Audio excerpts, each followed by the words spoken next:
செவ்வாய்க்கிழமை வணக்கம் நேத்ரா நிகழ்ச்சியில் இரண்டாவது நேர்காணல் பகுதியோடு நாங்கள் இந்த வேளையில் இணைந்திருக்கின்றோம். கடந்த மார்ச் மாதம் 20ஆம் தேதி உலக வாய் சுகாதார தினம் அனுஷ்டிக்கப்பட்டது. ஆகவே இந்த தினத்தை ஒட்டி ஒரு விசேட கலந்துரையாடலாக இன்றைய செவ்வாய்க்கிழமை வணக்கம் நேத்ரா நிகழ்ச்சி இடம்பெறுகின்றது. இந்த வழியில் நம்மோடு இணைந்து கொள்கின்றார் இந்த தலைப்போடு பொருத்தமான ஒரு அதிதியை நாங்கள் கலைத்து வந்திருக்கின்றோம். இன்டர்நேஷனல் டென்டல் கேரிலிருந்து வருகை தந்திருக்கின்ற பல் மருத்துவ நிபுணர் டாக்டர் சஜீவன் அவர்களை பணிவன்போடு இந்த வழியில் கலைத்துக்கு வரவேற்கின்றோம். வணக்கம் டாக்டர். வணக்கம் திரு ஜெயமன். டாக்டர், நாங்கள் இந்த உலக வாய் சுகாதார தினத்தை ஒட்டிய ஒரு விசேட கலந்துரையாடல் பகுதியோடு நாங்கள் இணைந்திருக்கின்றோம். இந்த 2026ஆம் ஆண்டு அனுஷ்டிக்கப்பட்ட உலக வாய் சுகாதார தினம் எந்த துணிப்பொருளிலே அனுஷ்டிக்கப்பட்டது டாக்டர்? இந்த 2026ஆம் ஆண்டுக்குரிய வாய் சுகாதார தினம் வாயின் மகிழ்ச்சி வாழ்வின் மகிழ்ச்சி என்ற ஒரு மகிழ்ச்சியை அடிப்படையாக கொண்ட ஒரு துணிப்பொருளே உலக சுகாதார திணைக்களத்தினாலே அந்த தலைப்பு எங்களுக்கு தரப்பட்டிருக்கின்றது. அந்த தலைப்பை அடிப்படையாக கொண்டு தான் இலங்கை முழுவதும் நாங்கள் வாய் சம்பந்தமான நோய்களிலிருந்து மக்களை விடுதலை செய்கின்ற பொழுது அவர்களுக்கு ஏற்படுகின்ற மகிழ்ச்சி அவர்களுடைய மனித மகிழ்ச்சியாக அமைவதை நாங்கள் அடிப்படையாக கொண்டு செயற்பட்டோம். இலங்கை பொறுத்த மாட்டிலே டாக்டர், இந்த வாய் சுகாதாரத்தினுடைய நிலை எந்த அளவில் இருக்கிறது நீங்கள் பார்த்த வகையிலே? இலங்கை பொறுத்த மட்டில் இந்த வாய் சுகாதாரத்தினுடைய நிலை எவ்வாறு நீங்கள் பார்க்கின்றீர்கள்? கடந்த 10 வருடங்களுக்கு முன்னிருந்த காலங்களிலும் பார்க்க திரு ஜெயமன், தற்போதைய காலங்களிலே மனிதர்களுடைய அதாவது இலங்கையர்களுடைய விசேடமாக இந்த அவேர்னஸ்ன்னு சொல்வார்கள். அதாவது வாய் சுகாதாரம் சம்பந்தமான விழிப்புணர்வு மக்கள் மத்தியிலே கொஞ்சம் அதிகரித்து காணப்படுகின்றது. 10 வருடங்களுக்கு முதல் இது பெரிதாக இருப்பதில்லை. இப்பொழுது இந்த பர்சனல் கேர்ல அவர்களுடைய தன்னை அவர்கள் கேர் பண்ணுகின்றதிலே வாய் சுகாதாரத்தையும் அவர்கள் ஒரு முக்கிய ஒரு சுகாதார கும்போட்டனாக மக்கள் கூடுதலாக கருதுகின்றார்கள். அதாவது அது சோஷியல் மீடியாக்களுடைய அல்லது பொதுவாக அவர்களுடைய அறிவுத்திறன் நான் கொஞ்சம் மேம்பட்டு இருப்பதை காணக்கூடியதாக இருக்கின்றது. டாக்டர், இந்த பல் வைத்திய நிபுணர் ரீதியில் நீங்கள் பகிர்ந்து கொள்ளுங்கள். நாங்கள் எங்களுடைய வாய் சுகாதாரத்தை பேணுவதற்காக, இந்த பற்கள் சரியான முறையில் பராமரிப்பதற்காக என்னென்ன பழக்க வழக்கங்களை நாங்கள் பழகிக்கொள்ள வேண்டும்? எங்களுக்கு தெரிஞ்ச வளமையான ட்ரெடிஷனலான தொன்மை தொட்டு சேர்ந்து வருகின்ற ப்ரஷிங், பல்லு தீட்டுதல் என்பது மிகவும் முக்கியம்.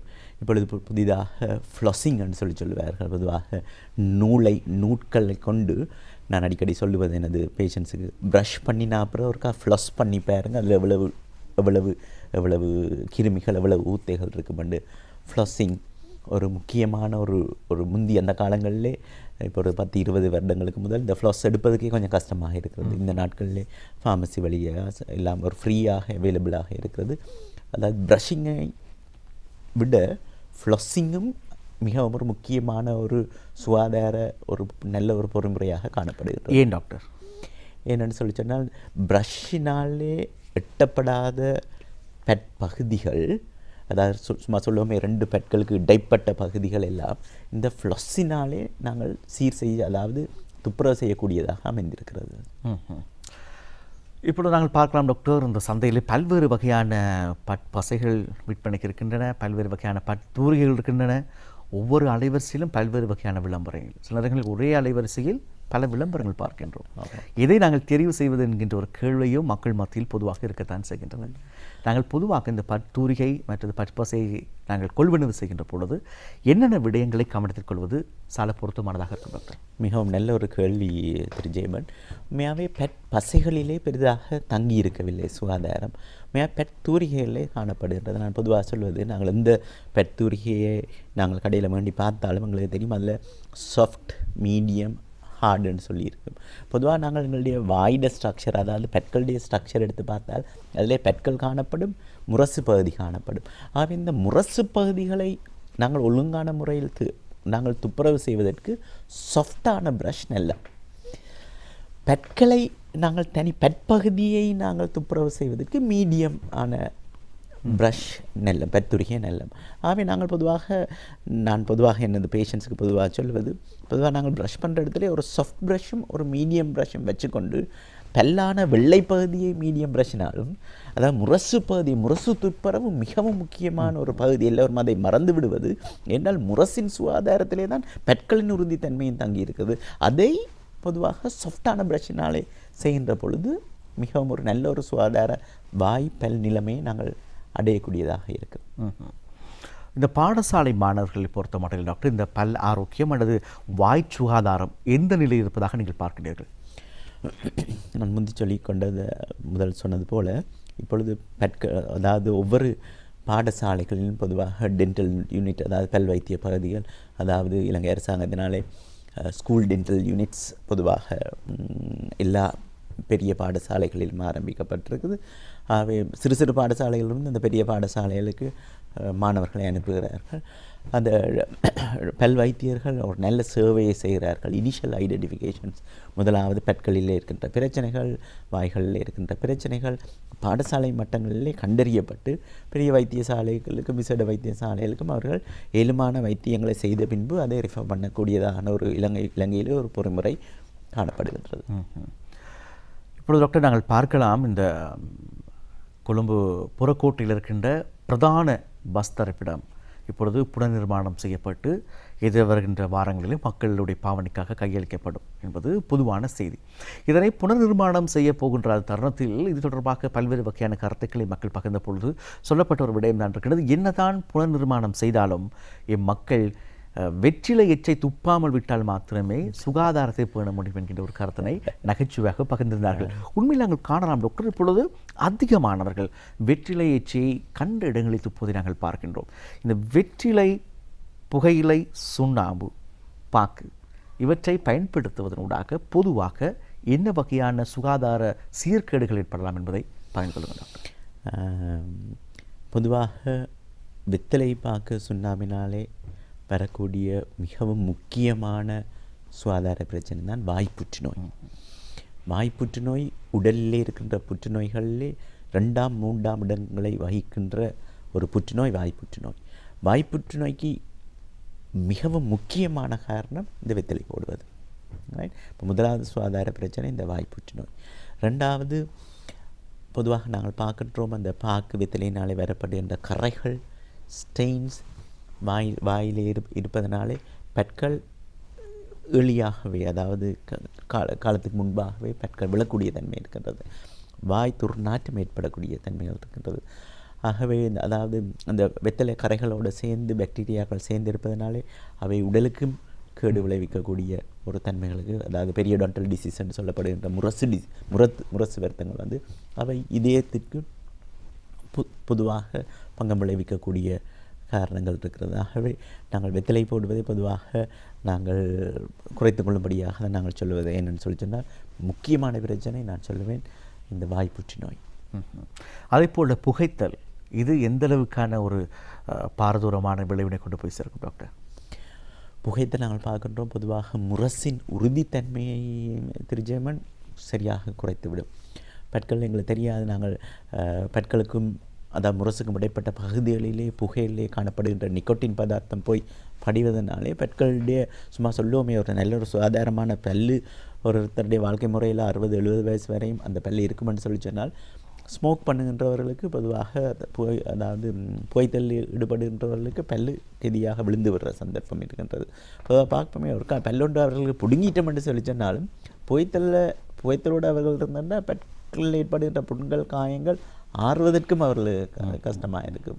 அவை சுகாதார மூச்சு பிரச்சனைகள் அதுடன் சேர்ந்து வாயுடன் சேர்ந்து பெறப்படுகின்ற சகல நோய்களுக்கும், அதாவது நோயின் எதிர்ப்பு சக்தி, இம்யூன் சக்தி அவர்களுக்கு இல்லாமல் போய்விடும். டாக்டர், நாங்கள் பார்க்கலாம் இந்த அதிகமாக இந்த வீடுகளிலே சொல்லப்படுகிற ஒரு விஷயம்தான் பல்வெளி. அந்த சின்ன பிள்ளைகளுக்கு சாக்லேட்டும் கொடுக்கறது இல்லை. காரணம் என்ன கேட்டால் பூச்சி பல் வந்துடும், பல்லில் பூச்சி வந்துடும் என்று சொல்லுவாங்க. இந்த விஷயத்தை கொஞ்சம் விளக்கமாக பார்ப்போம் டாக்டர். ரைட். நான் பொதுவாக சொல்கிறது இயற்கை பற்கள் அழகின் ஊற்று, அவை உணவை அரைக்கின்ற இயற்கை இயந்திரம், நேச்சுரல் கிரைண்டர்ஸ். நான் அதை கொஞ்சம் சரியாக இருந்தால் நாங்கள் பற்களை கழட்டிட்டோம்னு சொல்லி சொன்னால் ஜெர்மன் இப்போ நவீன முறையான பற்கட்டு முறைகள் இருக்குது. இம்ப்ளான்ஸ், பிரிட்ஜஸ், எந்த பற்கட்டு முறைகள் வந்தாலும் கடவுளினாலே தரப்பட்ட இயற்கை பற்களின் தரம், அதோட உறுதி, அந்த அந்த நம்பகத்தன்மையை இந்த எந்த ஒரு ஆர்டிஃபிஷியலான செயற்கை முறை பற்களும் எங்களுக்கு தராது. ஆகவே நான் சொல்வது ஏழுமான மட்டும் எங்கள் இயற்கை பற்களை நாங்கள் பாதுகாக்க வேணும். பொதுவாக பேஷண்ட் வந்து கேட்பார்கள், பல்லை ஈஸியாக பிடுங்கி விடுவோம் டாக்டர், நாங்கள் பல்லை கட்டி கொள்வோம். இல்லை, அந்த அந்த மைண்ட் செட் நாங்கள் முதலாவது மாற்றிக்கொள்ளணும். நேச்சுரல் இயற்கை பற்கள் பொதுவாக காக்கப்படும். அதில் முக்கியமாக இயற்கை பற்கள் பழுதடைகின்ற முறை தான் நீங்கள் கேட்ட மாதிரி அந்த பற்களிலே பூச்சி வர்றது. அவை அது உண்மையாகவே அது ஜெனட்டிக்கல் ரீசன், அதாவது நரம்பியல், அதாவது ஜெனட்டிக்கல் ரீசன், பரம்பரையாக வருகின்ற தன்மைகள் காணப்படுகின்றன. அதேமாதிரி அவர்களுடைய வாழ்வியல் முறைகளினால் இந்த பற்களிலே பூச்சிகள் வரும். முதலாவது ஏர்லி ஐடென்டிஃபிகேஷன், முதலாவது அதாவது வெள்ள கெதியில் நாங்கள் அதை ஐடென்டிஃபை பண்ணி, இப்போ பல்ல எடுத்து மட்டும் சொல்லி சொன்னால் ஒவ்வொரு பல்லுக்கும் நரம்பு இருக்குது, ரைட்? மூளையிலேருந்து நரம்புகள் வரும், இதயத்திலேருந்து ரத்தோட்டம் வரும். அப்போ நாங்கள் அதுக்கு போகிறதுக்கு முதலே மேலால் ஒரு சின்ன ஓட்டை இருக்கே ஜெர்மன், அதை நாங்கள் அடைச்சி வச்சுக்கொள்வது நல்ல, ரைட்? ஏதாவது நெக்லெக்ட் பண்ணப்பட்டு, அதாவது கவனிப்பாருண்டி அது உள்ளுக்குள்ளே போயிட்டுதுன்னு சொல்லி சொன்னால், நரம்பை போய் தட்டிட்டுதுன்னு சொல்லி சொன்னால் ஜெர்மன், சரியாக சொல்கிறேன் ஈஸியாக, அது அப்போ தான் அந்த நேரத்தில் வெளி வர தொடங்கும். அந்த நேரத்திலும் கூடி டக்கண்டு பல்ல பிடுங்காமல், நான் சொல்லியிருக்கேன், டக்கண்டு பல்ல பிடுங்காமல் நரம்பு அடைப்பு, ரூட் கேனல்னு சொல்லி சொல்லுவார்கள், இல்லை வேர் அடைப்புன்னு சொல்லி சொல்லுவார்கள். அதை செய்து இயற்கை பெட்களை மேக்சிமம் ட்ரை பண்ணி நாங்கள் காத்துக்கொள்வது நல்ல என்று நான் உங்களுக்கு முதலே சொன்னேன். நான் செயற்கை முறையான பெட்கட்டலை விட இயற்கை பல்களை நாங்கள் பாதுகாக்க வேணும். அவை இந்த பூச்சி அரிப்பு வராமல் இருக்கிறதுக்கு நாங்கள் சொல்லிக்கொண்ட மாதிரி 2 தரம் ப்ரஷ் பண்ணுறது, சீனி சம்பந்தமான உணவுகளை தவிர்த்து கொள்வது, சின்ன பிள்ளைகள் அடிக்கடி சாக்லேட் சாப்பிடுவார், சாக்லேட் சாப்பிட்டால் அடிக்கடி ப்ரஷ் பண்ணி கொள்வது. சரி, அப்படி இருந்தாலும் ஒரு 6 மாதத்துக்கு முதல் ஒரு டென்டல் டாக்டர்கிட்ட கேட்டு பூச்சி அரிப்பு சின்ன நிலையில் இருந்தால் அதை சீல் பண்ணி அடைச்சி கொள்வது. இப்படியான குறைகளே, அதாவது ஒரு எங்களுடைய வாயண்டது பழுதுபடக்கூடியது, வருத்தம்னு சொல்லி சொன்னது வரக்கூடியது. ஆகவே நாங்கள் அதை மிகவும் ஏர்லியாக ஐடென்டிஃபை பண்ணி, அதாவது 6 மாதத்துக்கு ஒருக்கா, ஒரு தடவைக்கு ஒருக்கா ஒரு ப்ரொஃபஷனல், அதாவது தொழில் சார் சம்பந்தப்பட்ட வைத்தியர்களிடம் போய் அதை நாங்கள் ஐடென்டிஃபை பண்ணி அதை நாங்கள் கணிந்து வந்து நாங்கள் பாதுகாப்பாக இருக்கிறது. நாங்கள் ப்ரிவென்ஷன் இஸ் பெட்டர் தேன் பெரிய கியூருக்கு போகாமல் நாங்கள் எளியாக இருக்கிறது. சில நேரம் டாக்டர், இந்த பல்வலி வருகின்ற பொழுது ஒரு மருத்துவரை நாங்கள் நாடுவோம். உதாரணத்துக்கு எனக்கு ஒரு பல்வலி வந்து விட்டது டாக்டர், உங்களை நான் நாடுகிறேன், நீங்கள் எனக்கு ஒரு வகையான மருந்துகளை எழுதி அந்த சீட்டினை தருவீர்கள். என்னை கொண்டு போய் மருந்து கடைகளில் இந்த மருந்துகளை வாங்கி பருகி அதுக்கான விமோசனம் கிடைப்பதற்காக வழங்குவீர்கள். 1 மாதம் கழிந்து விட்டது, மீண்டும் எனக்கு பல்வலி வருகிறது. நீங்கள் ஏற்கனவே கொடுத்த சீட்டை கொண்டு போய் நான் அதே மருந்துகளை நான் கேட்கின்றேன். சில நேரங்களில் சில ஃபார்மசிகள் விட மாட்டார்கள், அந்த திகதி பார்ப்பார்கள், இத்தனை வாரத்தை கொடுக்கப்படுகிறது விட மாட்டார்கள். ஆனால் ஒரு சில ஃபார்மசிகளில் கொடுக்கின்றார்கள். இது எத்தகைய ஆரோக்கியமானதாக இருக்கும் என்று நீங்கள் பார்க்கின்றீர்கள்? இது நல்ல கேள்வி. இப்போ நாங்கள் ஐரோப்பிய நாடுகளில் நாங்கள் வேலை செஞ்ச காலங்களில் அங்கே ப்ரிஸ்கிரிப்ஷன்ஸ், அதாவது மருந்துகள் எழுதி கொடுத்தால் அவள் ஒரு தடவை தான் அவள் கொடுப்பினம். இலங்கையை பொறுத்தவரையில் சரியாக உண்மையை கதைப்பதுன்னு சொல்லி சொன்னால் அப்படி இல்லை, ப்ரிஸ்கிரிப்ஷன்ஸ் இல்லாமலே பொதுவாக ஃபார்மசிஸில் நாங்கள் எடுக்கக்கூடிய வசதி வாய்ப்புகள் இருக்கின்றன. சும்மா சொல்லுவோமே, உதாரணத்துக்கு அதில் ஒரு டேஞ்சர் இருக்குது. என்னென்னு சொல்லி சொன்னால் மிஸ்டர் ஜெயமன், சும்மா ஒரு முரசு வருத்தம்னு சொல்லி வைப்போமே, அதுக்குரிய இந்த நோய் மருந்தில் நாங்கள் வேண்டி வேண்டி வேண்டி வேண்டி தொடர்ச்சியாக நாங்கள் பாவிச்சு கொண்டிருக்க சில நேரங்கள் அதுக்குரிய தகுந்த சிகிச்சை அதாவது நோயை மட்டும், பெயினை மட்டும் மேனேஜ் பண்ணி கொண்டிருக்கிறதா, நோயை மட்டும் நாங்கள் சீர் செஞ்சு கொண்டிருக்கிறதுனால அதை தொடர்ந்து அவர்கள் எடுக்கின்ற பொழுது, அதாவது நாங்கள் சொல்லுவோமே வலி நிவாரணி மாத்திரம் எடுக்கின்ற பொழுது வலி நிவாரணி எடுக்கிறோம்னு சொல்லுவோமே. ஒரு ஒரு பெயினோட வலியோடு வந்தால் நாங்கள் அதுக்குரிய தகுந்த சிகிச்சையை பொதுவாக செய்கிறதுக்கு முதல் தொடக்கத்தில் இந்த நோயை நிப்பாட்டி போட்டு நாங்கள் செய்ய தொடங்கிக்க அது சௌகரியமாக இருக்கும்ன்றதுக்காண்டி முதல் கொடுக்கறது. அதை கொடுத்துட்டு திருஜெயமன் அதுக்குரிய தகுந்த சிகிச்சையை நாங்கள் எடுக்கணும். தொடர்ச்சியாக அந்த வலி மாத்திரைகளை மற்ற மாத்திரைகளை எடுத்துக்கொண்டிருக்க அதுக்குரிய ப்ரொம்ப்டான சரியான சிகிச்சை அங்கே காலதாமதப்படுகின்றது. காலதாமதப்படுத்திக்க பற்கள் உடைஞ்சு போகிறதுக்குரிய சந்தர்ப்பம் இருக்குது, முரசு கரைஞ்சி பல்ல ஆடி விழுறதுக்குரிய சந்தர்ப்பங்கள் இருக்குது. அதில் ஒரு டேஞ்சர் ஒன்று இருக்குது. வேண்டபடியால் தான் அரசாங்கம் அந்த ஒரு கால சரியான ப்ரிஸ்கிரிப்ஷனை பார்த்து நாங்கள் ஃபார்மசியில் கொடுக்கணும் என்று சொல்லப்பட்டிருக்குது. ஆகவே இந்த விடயத்தில் மக்கள் கவனம் எடுப்பது மிக மிக முக்கியமான ஒரு விஷயம். டாக்டர், எனக்கு தெரியும், பொதுவாக நான் பார்த்திருக்கின்ற ஒரு விஷயம், வீடுகளில் என்னுடைய பெற்றோர்கள் அல்லது மூத்தவர்கள் பல்வலி வருகின்ற பொழுது கராம்பினை வைப்பார்கள், அல்லது பல்வேறு வகையான வீட்டுகளில் இருக்கின்ற ஆயுர்வேத பொருட்களை வைத்து பராமரிப்பார்கள். அது அன்றைய காலத்துக்கு பொருத்தமானதாகவும் இருந்தது. இன்றைய காலத்துக்கு பொதுவாக சொல்வார்கள், ஒரு பல்வலி வந்தால், அது வாய் சுகாதாரம் தொடர்பான ஒரு பிரச்சனை வந்தால் உடனடியாக வைத்தியரை நாடுங்கள், வைத்தியரை கேட்டு ஆலோசனை பெற்று செயல்படுங்கள் என்று சொல்வதை நாங்கள் பார்க்கின்றோம். இந்த இரண்டு விடயங்களையும் முரண்பாடான இந்த இரண்டு விடயங்களையும் நீங்கள் எப்படி பார்க்கின்றீர்கள்? நல்ல உதாரணம் உண்டு ஞாபகத்துக்கு என்ன சொல்ல, கை முறிஞ்ச ஆளுக்கு தொடர்ச்சியாக நாங்கள் சித்தாலய ஏதாவது ஒரு வலி நிவாரணியை நாங்கள் தொடர்ச்சியாக அப்ளை பண்ணி கொண்டிருக்கிற மாதிரி தான். உண்மையாகவே பெட்களிலே வருகின்ற ஓட்டை, பெட்களில் வருகின்ற நோய்களுக்கு தெரிஞ்சவன் ஒரு கராம்பு எண்ணெயோ இல்லை கராம்போ வைக்கின்ற பொழுது ஒரு ஒரு ஒரு இனிஷியலான ஒரு தற்காலிகமான ஒரு நோய் நிவாரணத்தை அது கொண்டு வரும். ஆனால் அது நோயை இல்லாமல் பண்ணும். அது தொடர்ச்சியாக நாங்கள் அதை பாவிச்சோன்னு சொல்லி சொன்னால் அந்த நரம்புகள், பெட்களுடைய அமைப்பு, ஸ்ட்ரக்சர் எல்லாமே பழுதடைஞ்சு விடும். ரைட். அவை மிகவும் துரிதகதியில் சரி வச்சு போட்டு நான் துரிதகதியில் அதற்குரிய ப்ரொஃபஷனல் ட்ரீட்மெண்ட், அதுக்குரிய டாக்டர் மேர்கிட்ட காட்டி அதுக்குரிய காரணத்தை அறிந்து கொண்டு நான் சொல்லிக்கொண்ட மாதிரி எலும்பு முறிஞ்சிருந்தால் தொடர்ச்சியாக நாங்கள் வலி நிவாரணத்துக்குரிய க்ரீமை போட்டுக்கொண்டு இருக்க உள்ளுக்குரிய சரியான காரணத்துக்கு நாங்கள் தகுந்த சிகிச்சையை நாங்கள் அங்கே வழங்கப்படவில்லை. வழங்கதான் தொடர்ச்சியாக நான் கண்டிருக்கிறேன் இப்படியான கராம்பில் தொடர்ந்து போட்டுக்கொண்டிருக்க பெட்களுடைய உறுதித்தன்மை வந்து பிறகு உடைஞ்சு போயிடும். அவை அதற்குரிய சரியான ஒரு தகுந்த சிகிச்சை முறையை நாடுவதுதான் நல்லது. அதே போல் டாக்டர், நாங்கள் பார்க்க வேண்டிய கவனிக்க வேண்டிய மற்றொரு விஷயம் இருக்குது. பொதுவாக நாங்கள் இந்த சூப்பர் மார்க்கெட்டுகளில் போய் இந்த மவுத் லோஷன் என்கின்ற ஒரு விடயத்தை நாங்கள் வாங்குவோம். திரவம் இருக்கிறது, அதை நாங்கள் பயன்படுத்துவோம். அது எத்தனை நாளைக்கு ஒரு முறை பயன்படுத்துவது பொருத்தமானதாக இருக்கும்? அது பயன்படுத்துவதற்கு ஆலோசனை தேவையா? அது எந்த அளவுக்கு ஒரு சாத்தியமான விடயமாக நீங்கள் பார்க்கின்றீர்கள்? அது பொதுவாக மவுத் வாஷ் பொதுவாக நல்லது தான். அதாவது அதில் சில மருந்துகள், குளோஹெக்சிடின்னு சொல்லப்படும் இந்த மருந்துகள் இருக்குது, சில வேறு பெட்டடின் வேறு நல்ல மருந்துகள் இருக்குது. மவுத் வாஷஸ் பாவிப்பது நல்லது. இப்போ ஒரு கிழமைக்கு ஒருக்கா பாவிக்கிறதுனால ஒரு பிரச்சனையும் வரப்போகுது. There's no harm. ஒரு நான் சொல்லிக்கொண்ட மாதிரி தொடர்ச்சியாக நீங்கள் சொல்லி சொன்ன மாதிரி கராம்பு வச்சிருக்க இருக்கிற அளவு டேமேஜ் மவுத் வாஷை பாய்ச்சா வர்றது கொஞ்சம் குறைவு. ஆனால் அதற்கும் சும்மா சொல்லுவோமே, அதில் உள்ள தொடர்ச்சியாக சில வாய் கொப்பளிக்கிற மருந்துகளை நாங்கள் பாய்க்கின்ற பொழுது எங்களுடைய சுவை எறும்புகள் பழுதாக போயிடும். ரைட்.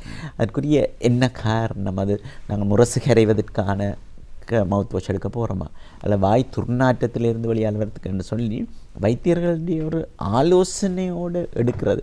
அதை டைலூட் பண்ணி, அதை இன்னும் தண்ணி ஊற்றி அதை கொஞ்சம் டைலூட் பண்ணி நாங்கள் பாவிக்க போகிறோமா, அல்லது நாங்கள் எப்படி பாவிக்க போகிறோம்னு சும்மா சொல்ல வாய் எரிவண்டு சொல்லி சொன்னால் அதுக்கு வேறு மவுத் வாஷ், வாய் துர்நாற்றத்துக்கு வேறு மவுத் வாஷ், வாயில் வர்ற புண்ணுகளுக்கு வேறு மவுத் வாஷ். அது தெரியாதானே? சும்மா சொல்லுவோம் சூப்பர் மார்க்கெட்டில் இருக்குதுன்னு சொல்லி சொன்னால் ஃபார்மசியில் இருக்குன்னா அது தெரியாதானே? ஆகவே ஒரு ஒரு ஒரு ஒரு வைத்திய ஆலோசனையோடு அதை எடுத்துக்கொள்கிறது தான் சரியான முறை. நல்ல அவைல் பேஷண்ட்ஸுக்கு அதுதான் நல்ல. இப்போ நாங்கள் பார்க்கலாம் டாக்டர், உணவு கால்வாயிலுடைய பிரதான நுழைவாயிலாக வாயை பார்க்கின்றோம். பல்வேறு வகையான உணவுப் பொருட்கள், திரவப் பொருட்கள் நாங்கள் உட்கொள்கின்றோம். இதில் மிக கவனம் எடுக்க வேண்டிய ஒரு பகுதியாக இந்த வாய் சுகாதாரம் இருக்கின்றது. இந்த பல்வழி தவிர இந்த புற்றுநோயையும் தாண்டி வேறு என்னென்ன வகையான பிரச்சனைகள் வாய் சுகாதாரத்துக்குள்ளே ஏற்படலாம் அந்த வாய் பகுதிக்குள்ளே? அதான் என்ன நீங்கள் சொல்லிக்கொண்ட மாதிரி நாங்கள் உணவு, நான் சொல்கிறது பெட்கள் உணவை அரைக்கின்ற இயற்கை இயந்திரம். சரி, நாங்கள் அதில் அதாவது சமீபாட்டு தொகுதியில் முதல்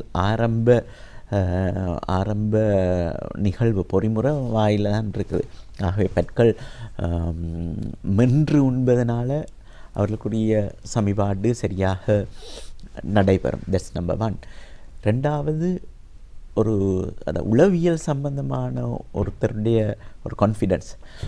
அவை நான் அண்மையில் அன்றைக்கு சொல்லி கொண்டது போல் அன்னையில் ஒரு பேஷண்ட்டால் வந்திருந்தார். ஒரு பல்லு தான் இருந்து, ஒரு பல்லுமே இல்லை. நான் அதை பிடுங்கி போட்டு கட்டுவோமான்னு சும்மா கேட்க சொன்னால் இல்லை, அது எனக்கு ஒரு உறுதித்தன்மையை தருது. அதாவது ஒரு சைக்காலஜிக்கல் ஒரு வெல்பீயிங்கை தரும். எனக்கு பல்லுகள் எல்லாம் பழுதாக போயிட்டுது, விழுந்துட்டவர்களை சைக்காலஜிக்கல் வைஸாக ஒரு ஆளை டவுன் பண்ணி விட்டுரும்.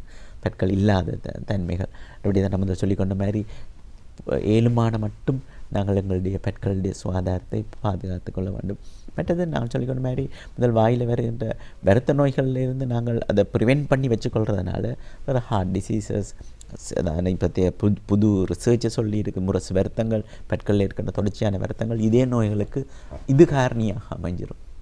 இந்த பெட்கள் இன்ஃபெக்ஷன்ஸ் இது காரணியாக அமைந்துடும். அந்த காரணங்களால் நீங்கள் கட்டது மாதிரி, அதாவது சமீபாடு, உளவியலான ஒரு உறுதித்தன்மை, இவற்றுக்கு பல்லு முக்கியம். அழகு என்பதை தாண்டி இயற்கை பெட்கள் அழகின் ஊற்று, ரைட், ஒரு மனிதனுக்குரிய முகத்திற்குரிய அழகிய பெட்கள் கொடுக்கும். அதை தாண்டி இவற்றை நாங்கள் கருத்தில் கொள்ள வேண்டும். அதோட டாக்டர் நாங்கள் பார்க்கலாம், பொதுவாக இந்த கட்டிலுமை பருவம் வருகின்ற பொழுது தான் இந்த அவர்களுக்கு வருகின்ற ஒரு பிரச்சனை, என்னுடைய பல் கொஞ்சம் இடைவெளியாக இருக்கிறது, கொஞ்சம் முன்னால் தள்ளி இருப்பதாக இருக்கிறது, சின்னதாக இருக்கிறது, இப்படியான பல்வேறு வகையான கவலைக்குள்ளே வருவார்கள். நாங்கள் அதிகமாக பார்க்கின்றோம். இத்தகைய பிரச்சனைகளுக்கு எந்த அளவுக்கான தீர்வு இருக்கிறது டாக்டர்? பொதுவாக காஸ்மெட்டிக் ட்ரீட்மெண்ட்னு சொல்லிச்சோம், அழகியல் சார் பல் வைத்திய சேவைகள் இருக்கின்றன. நான் சொல்லிக்கொண்ட மாதிரி முதல் மருத்துவ சார் தேர்வுகள் அது கட்டாயம் இது பண்ண வேண்டும். அழகியல் சார் தேர்வு சும்மா சொல்லுமே, பல்களுக்கு கிளிப் போட்டு பல்களை சீர் செய்யலாம், பற்களை வெள்ளையாக்குற ஒயிட்னிங் சிஸ்டம்ஸ் என்று சொல்லியிருக்கு. மற்றது சீர்வரிசை செய்கிறது பிரேசஸ் மாதிரி போட்டு, மற்ற லைனர்ஸ் என்று சொல்லுறது. அப்படியான நவீன ஸ்கேன் பண்ணி செய்கிற நவீன முறைகள் பொதுவாக மேற்கத்தைய நாடுகளுக்கு ஈக்குவலாக சமனாக இலங்கையிலும் மிகவும் பொதுவாக இப்பொழுது காணப்படுகின்றன. அழகியல் சிகிச்சைகளை நாங்கள் பொதுவாக 12 வயசுக்கு பிறகு அதுக்கு முதலும் சில லிமிட்டேஷன்ஸோடு செய்யலாம். பொதுவாக நாங்கள் சீர் செய்து கொள்ளலாம். டாக்டர், நாங்கள் கலந்துரையாடலின் இறுதி பகுதிக்குள்ளே வந்துவிட்டோம். இந்த நிகழ்ச்சியை பார்த்து கொண்டிருக்கின்ற இலங்கை வாழ் உறவுகளுக்காக இந்த வாய் சுகாதாரத்தினம் தொடர்பாக அல்லது இந்த சுகாதாரம் தொடர்பாக கருத்துக்களை பகிர்ந்து கொள்ளுங்கள். கடவுள் தந்த இயற்கையான ஒரு அமைப்பு பெட்கள். அப்பெட்கள், இயற்கை பெட்கள் ஒரு அழகிட ஊற்று, அவை உணவை அரைக்கின்ற ஒரு இயந்திரம், அது உடலின் ஒரு முக்கியமான பகுதி. நாங்கள் அவற்றை சீரோடு சிரமத்தோடு அதை காப்பதன் மூலம் நாங்கள் எங்களுடைய பொது சுகாதாரத்தை, வாய் சுகாதாரம் ஒரு பொது சுகாதாரத்திற்கு ஒரு கட்டமைப்பாக அது அமையும். நாங்கள் சொல்லிக்கொண்ட மாதிரி வாயின் மகிழ்ச்சி வாழ்வின் மகிழ்ச்சி என்று உலக சுகாதார நிறுவனம் எங்களுக்கு இந்த வருடத்திலே மெயின் தொனிப்பொருளாக தரப்பட்டது போல், நாங்கள் வாயை சரியாக மகிழ்ச்சியோடு, அதில் வலி இல்லாமல், நோய் இல்லாமல், அதில் வருத்தங்கள் இல்லாமல் நாங்கள் பராமரிப்பதன் மூலம் வாழ்வை நாங்கள் மகிழ்ச்சியோடு நாங்கள் பகிர்ந்து கொள்ளலாம். ஒரு குடும்ப உறவுக்கு, ஒரு கணவன் மனைவி உறவுக்கு வாய்களிலே வருகின்ற உங்களுக்கு விளங்கும் நினைக்கிறேன். அதாவது வாய் சுகாதாரமாக இருக்கின்ற பொழுது அது ஒரு மகிழ்வான குடும்பத்தை, ஒரு மகிழ்வான கணவன் மனைவிக்குரிய உறவை அந்த இடத்திலே நாங்கள் காணக்கூடியதாக இருக்கும். நிச்சயமாக டாக்டர், உங்களுடைய வேலைப்பளவுக்கு மத்தியிலும் இங்கே வருகை தந்து கடந்த மார்ச் மாதம் 20ஆம் தேதி அனுஷ்டிக்கப்பட்ட உலக வாய் சுகாதார தினம் தொடர்பாக, வாய் சுகாதாரம் தொடர்பாக நம்மோடு பகிர்ந்து கொண்டமைக்கு தேசிய அலைவரிசையின் ரீதியில் உங்களுக்கு நாங்கள் நன்றிகளை தெரிவித்து விடைபெறுகின்றோம். நன்றி டாக்டர். நன்றி ஜெயா. இந்த தினம் நம்மோடு இணைந்து கொண்டவர் பல் வைத்திய நிபுணர் டாக்டர் சஜீவன் அவர்களுக்கு உளமான நன்றிகளை தெரிவித்து இந்த செவ்வாய்க்கிழமை வணக்கம் நினைத்தல் நிகழ்ச்சியை இந்த அளவோடு நாங்கள் நிறைவு செய்கின்றோம். இதுவரை நேரமும் நம்மோடு இணைந்து கொண்ட உறவுகள் உங்கள் அனைவருக்கும் உளமார்ந்த நன்றிகள். இந்த நிகழ்ச்சியினுடைய தயாரிப்பாளர் கோணேஸ்வரன் அவருக்கும், நிகழ்ச்சிக்கான ஒப்பனை, கேமரா, டெக்னிக்கல் உதவிகள் புரிந்த மற்றும் செட் கலைஞர்களுக்கும் நன்றிகள் கூறி விடைபெற்று செல்லும் நான் மைக்கேல் மரிய ஜெயமர். வணக்கம் உறவுகளே.